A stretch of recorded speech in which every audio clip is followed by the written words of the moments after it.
खारगे जी, भैया इसको थोड़ा उल्टा करके इसको घुमा देंगे जरा, इनको घुमा दीजिए।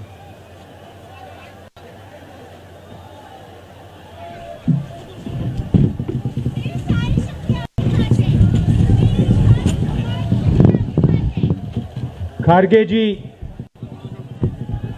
कमल हसन जी, वेणुगोपाल जी, शक्ति सिंह गोहिल जी, अनिल जी, स्टेज पे कांग्रेस पार्टी के सीनियर नेता, हमारे प्यारे कार्यकर्ता, भाइयों और बहनों, प्रेस के हमारे मित्रों, आप सबका यहां बहुत बहुत स्वागत, नमस्कार। आपने इतना समर्थन इस यात्रा को दिया, इतनी मदद की, इतनी शक्ति आपने हमें दी, इसके लिए मैं सबसे धन्यवाद करना चाहता हूं, दिल से धन्यवाद करना चाहता हूं।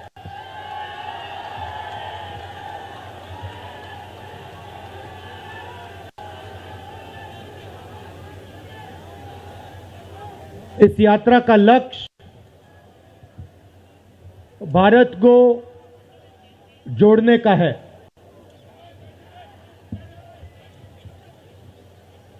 जब हमने ये शुरू किया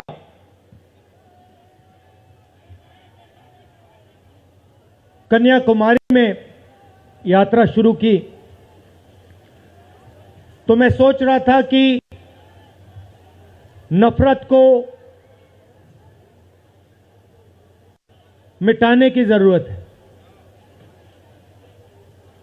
और मेरे दिमाग में था कि इस देश में सब जगह नफरत फैली हुई है, मगर जब मैंने चलना शुरू किया तो सच्चाई बिल्कुल अलग थी।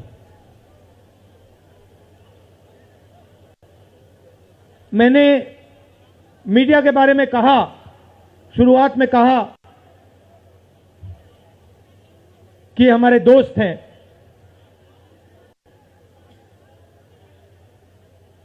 दोस्त हैं,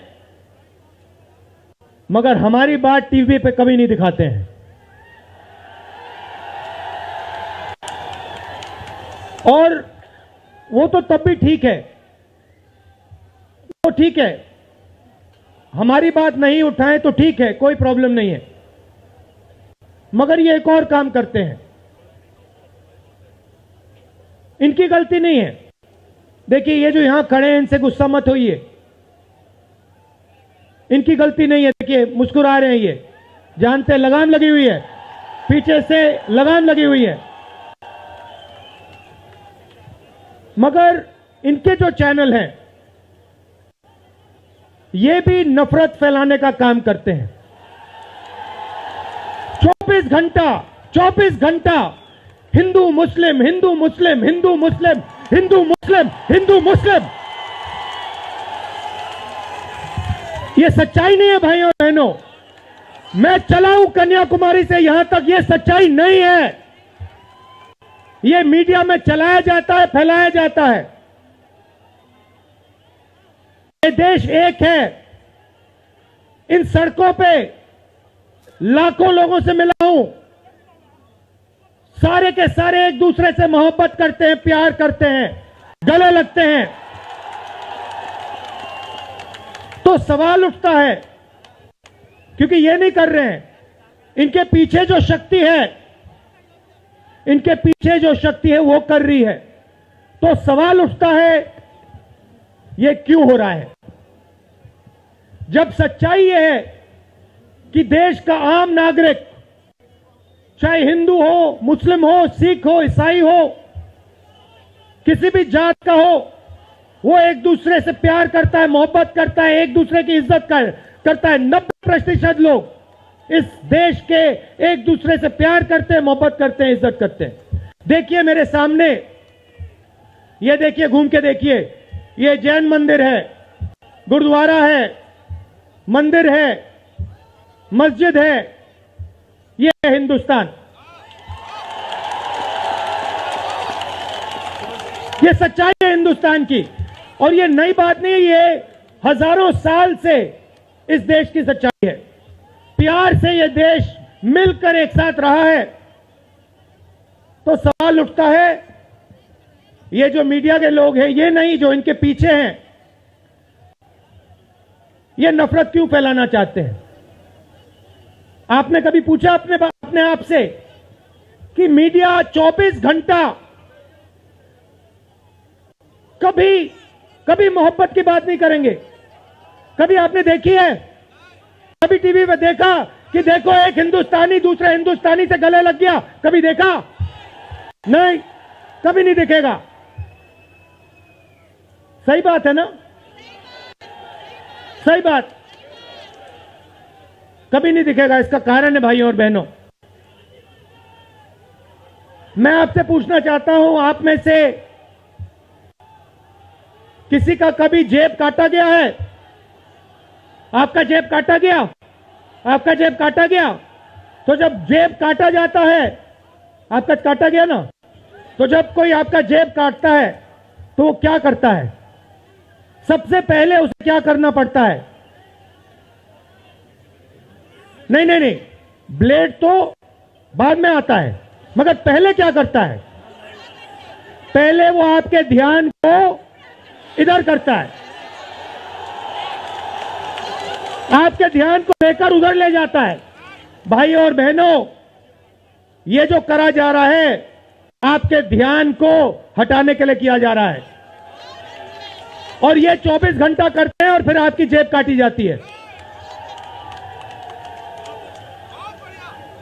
बढ़िया, बढ़िया, क्योंकि सच्चाई है।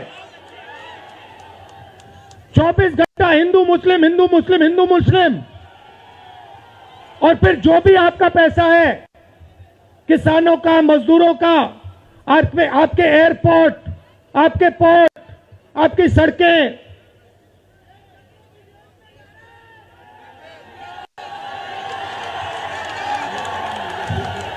सीधा किसके जेब में? इनके मालिक के जेब में। इनको कौन चलाते हैं? नाम बताओ। देखो, सब जानते हैं, पूरा हिंदुस्तान जानता है। भाइयों और बहनों, ये नरेंद्र मोदी जी की सरकार नहीं है, ये अंबानी अदानी की सरकार है।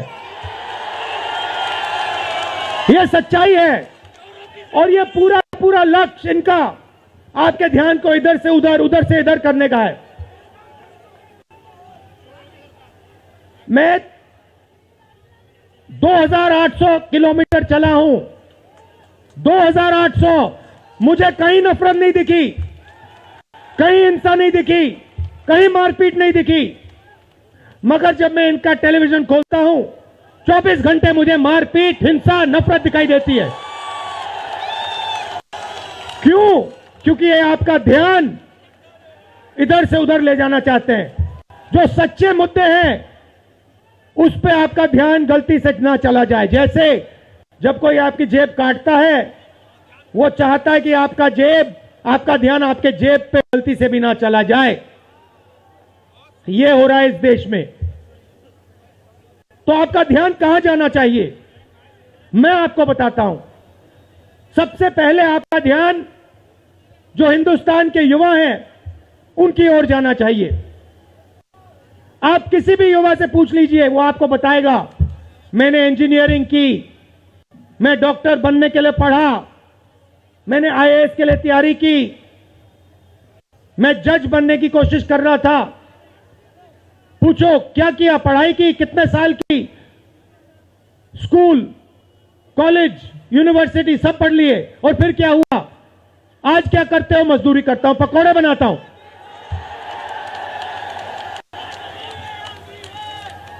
बेरोजगारी क्यों आई? मैं आपको बताता हूं। और जो हमारे छोटे व्यापारी हैं, जो स्मॉल और मीडियम बिजनेस चलाते हैं, आप अच्छी तरह सुनिए, क्योंकि आप इस देश के भविष्य हो। अगर इस देश को कोई रोजगार दे सकता है तो इस देश का किसान और ये जो छोटे व्यापारी हैं और स्मॉल और मीडियम बिजनेसेस चलाते हैं ये लोग हैं। क्यों? क्योंकि ये लाखों हैं, ये लाखों में हैं और कोई 100 लोगों को रोजगार देता है, कोई 500 को देता है, कोई 1000 को देता है, कोई 25 को देता है, कोई 35 को देता है और ये लोग देश को रोजगार देते हैं। अब इनकी बात करते हैं। ये 24 घंटे लगे रहते हैं, बैंक के दरवाजे इनके लिए बंद होते हैं। हिंदुस्तान के 2-3 अरबपतियों को 1 लाख करोड़, 2 लाख करोड़, 3 लाख करोड़ ऐसे दिया जाता है। ये बैंक के सामने जाते हैं, इनको धकेल के निकाल दिया जाता है। राइट? अब क्या? ठीक है, बैंक का पैसा नहीं दिया तभी मान ली बात,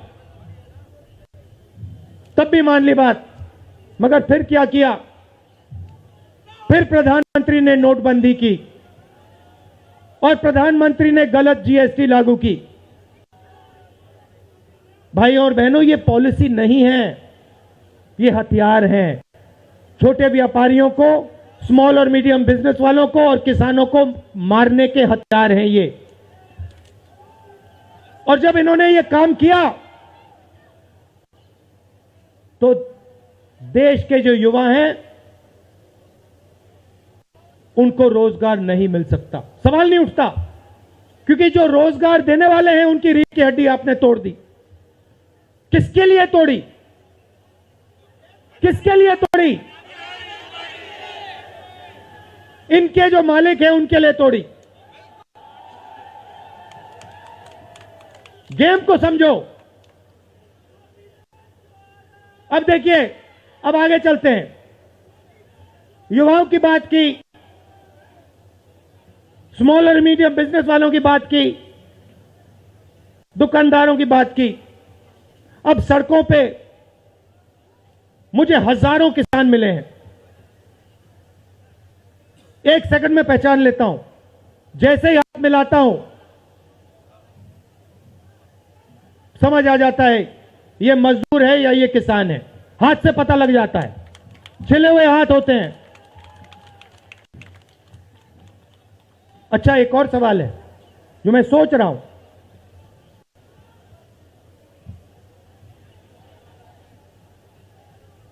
प्रेस वाले ने मुझे पूछा क्या आपको ठंड नहीं लगती? और मैंने सोचा ये मुझसे पूछ रहे हैं, ये हिंदुस्तान के किसान से क्यों नहीं पूछते? ये हिंदुस्तान के मजदूर से क्यों नहीं पूछते? ये हिंदुस्तान के गरीब बच्चों से क्यों नहीं पूछते? फिर कहते देखो 2800 किलोमीटर चल लिए, कोई बड़ी बात नहीं है। पूरा हिंदुस्तान चलता है, जिंदगी भर चलता है। किसान चलता है, मजदूर चलता है, फैक्ट्री में जो काम करते हैं वो चलते हैं। तो हमने ये कोई बड़ा काम नहीं किया भाई और बहनें, पूरा हिंदुस्तान करता है, रोज करता है। हम 2800 किलोमीटर चलते हैं, किसान शायद जिंदगी में 10,000, 15,000, 20,000 चल लेता है।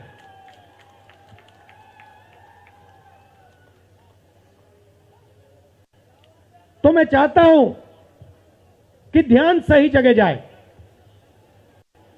अब बीजेपी ने धर्म की बात उठाई है, हिंदू धर्म की बात करते हैं। मैं आपसे पूछना चाहता हूं, हिंदू धर्म में कहां लिखा है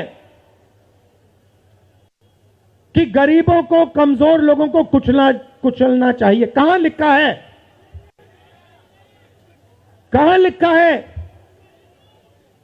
कि कमजोर लोगों को मारना चाहिए? कहां लिखा, मुझे बताओ। मैंने तो कहीं नहीं पढ़ा। मैंने गीता पढ़ी है, उपनिषद पढ़े हैं, कहीं नहीं पढ़ा मैंने।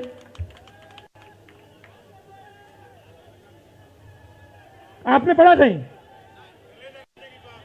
गले लगाने की बात होती है। अच्छा ठीक है, देखिए अब ये लोग देश में डर फैला रहे हैं। नफरत नहीं दिखी मगर डर दिखा।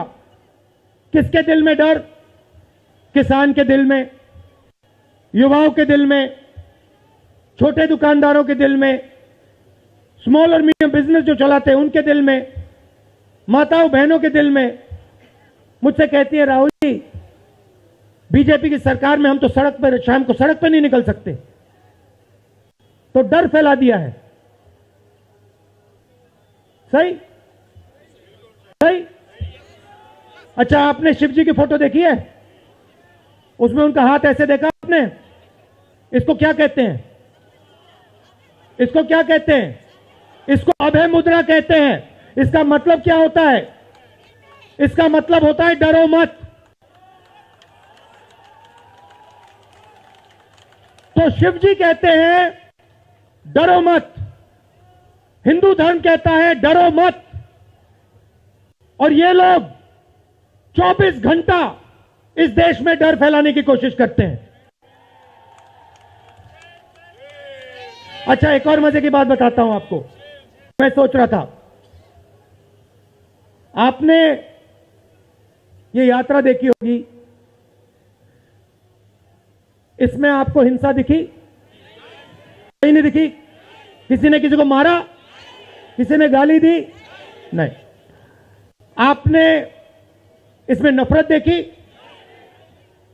बिल्कुल नहीं। इसमें किसी ने यह पूछा भैया तुम्हारा धर्म क्या है? किसी ने कहा भाई तुम हिंदू हो, मुसलमान हो, सिख हो, ईसाई हो, क्या हो? नहीं। किसी ने यह पूछा तुम स्त्री हो या पुरुष हो? किसी ने यह पूछा तुम्हारी क्या जात है? बिल्कुल नहीं। कपड़े भी नहीं पूछे, कपड़े भी नहीं पूछे। अच्छा, इसमें आपने देखा होगा, पता नहीं आपने देखा या नहीं, इसमें कुत्ते भी आए। कुत्ते भी आए इसमें, कुत्ते आए। और आपने, अगर आप टीवी देख रहे होते, आपने एक चीज देखी होगी, कुत्ते को किसी ने नहीं मारा, किसी ने नहीं मारा। इसमें गाय भी आई, भैंस भी आए, सुअर भी आए। मैंने देखा वो, तो सब जानवर आए, सब लोग आए, और यहां पे कोई नफरत नहीं थी। जैसा हमारा हिंदुस्तान है वैसे ही ये यात्रा है। कोई नफरत नहीं, कोई हिंसा नहीं, कोई गलत सवाल नहीं।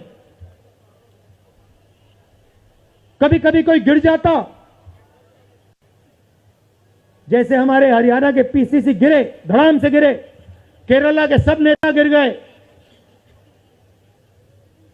1 सेकंड में लोग उनको उठा लेते थे। 1 सेकंड में, टाइम नहीं लगता था। यह है हिंदुस्तान। नहीं, देखिए मैं आपको एक बात बताता हूं, सच्चाई समझनी होगी। सच्चाई यह है कि जैसे इन पर लगाम लगी हुई है, वैसे हिंदुस्तान के प्रधानमंत्री पे भी लगाम लगी हुई है। उनकी गलती नहीं है, वो संभाल नहीं पा रहे हैं, कंट्रोल नहीं कर पा रहे हैं, उनको कंट्रोल कर दिया है।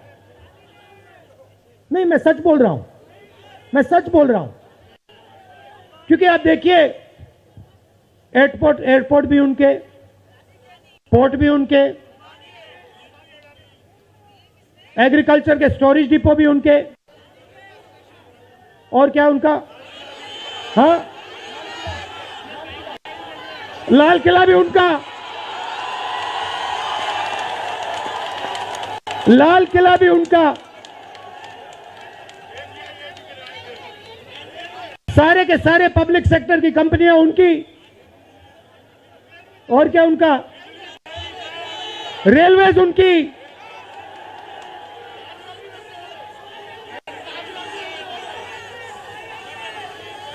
अभी भाई और बहनों ताजमहल भी चला जाएगा, तो सब कुछ उनका। तो ये देश की सच्चाई है। हाईवे भी उनके, सेलफोन भी उनके,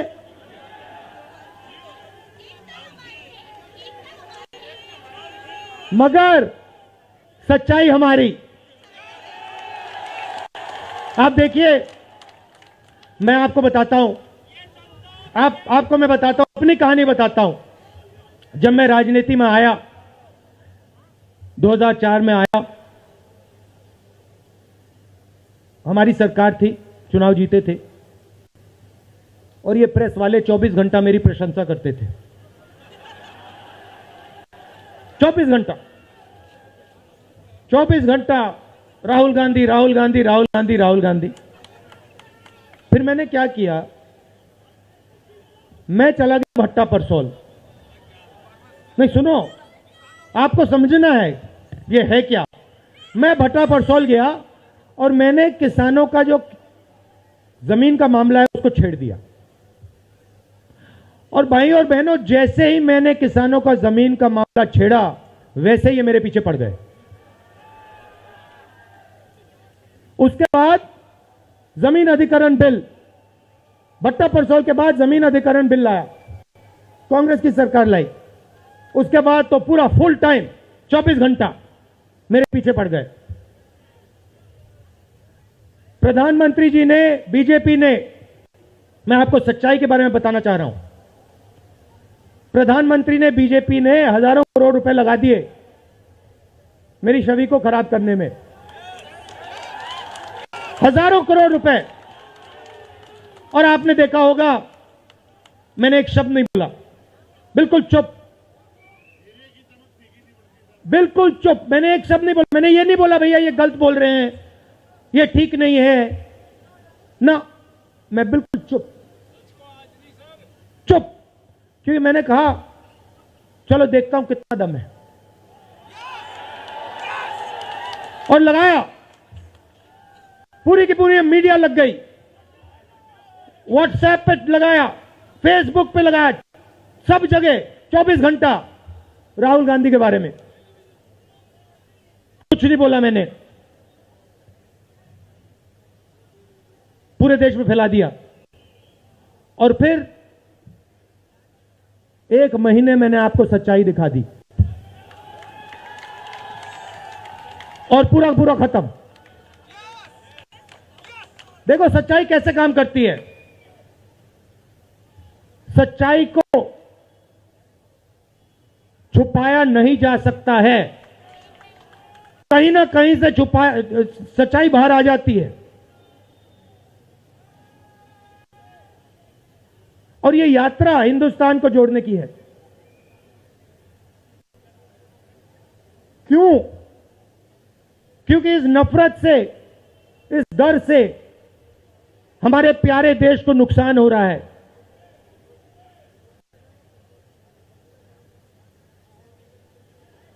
यह सच्चाई है, और इसीलिए हमने ये यात्रा कन्याकुमारी से लेकर कश्मीर तक शुरू की है। और ये जो हमारा तिरंगा है, इसको हम श्रीनगर में जाके वहां पे लहराएंगे। और आप में से हजारों लोग हमारे साथ चलोगे, हजारों लोग चलोगे।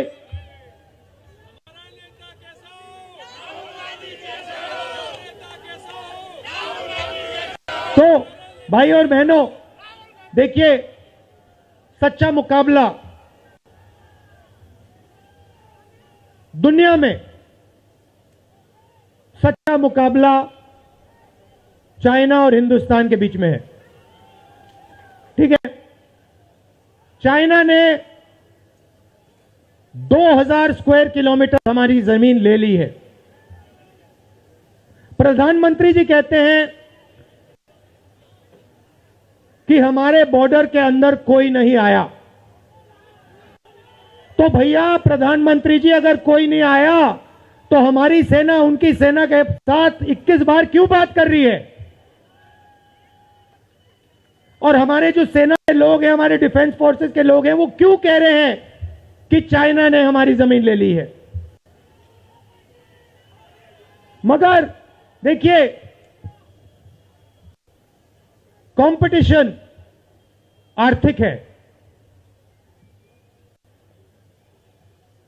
मुकाबला आर्थिक है। ये आपके जो सेलफोन है, ये आपके जो शर्ट है, जूते हैं, इसके पीछे आप देखिए, प्रेस वालों के जो कैमरा है इसके पीछे देखिए, उसके पीछे आपको लिखा दिखेगा मेड इन चाइना।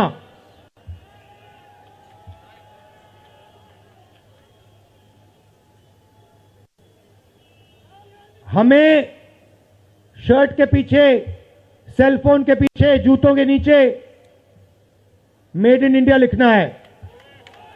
और एक ऐसा दिन आना चाहिए जब शंघाई में कोई युवा नए जूते खरीदे, उसके नीचे देखे made in new Delhi India. ये हिंदुस्तान चाहिए, इसी से हमारे युवाओं को रोजगार मिलेगा।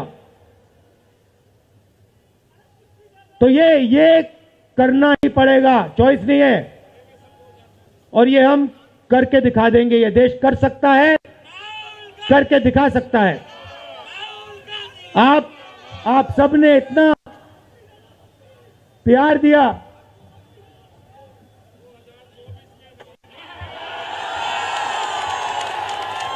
आपने इतना प्यार दिया। मैंने भाषण में राजस्थान में कहा था, आपके नफरत के बाजार में हम मोहब्बत की दुकान खोलेंगे।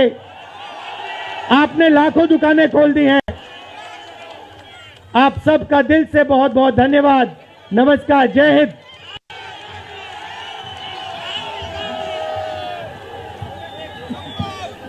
धन्यवाद।